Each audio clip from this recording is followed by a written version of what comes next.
Well, time is running out to clear snow from your sidewalks in Kansas City. The city began taking complaints today for anyone violating the city's sidewalk snow ordinance. Brenda Elise Gonzalez is actually live at 39th and Baltimore, one of the problem areas people have been complaining about at this 311 call center.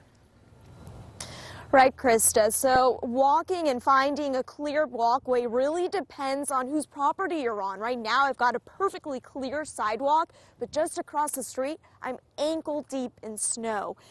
Just since 1 p.m. today, the 311 call center in Casey Mo has gotten 38 complaints for uncleared sidewalks.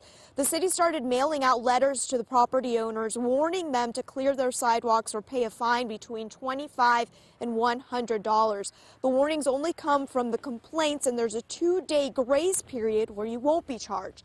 The city says the ordinance is a way to remind people to do the right thing in making a clear path for pedestrians. Especially downtown, we find more and more pedestrians that are walking downtown. We also have people that need to get to the bus routes, and especially around schools. And so the only other option would be for them to walk in the streets. As of this season, no complaints. And no one has been charged from any of these complaints. And coming up at 5, hear from one man whose trip to the pharmacy turned into an hour and a half of slips and falls. Reporting live in Kansas City, Brenda Elise Gonzalez, 41 Action News.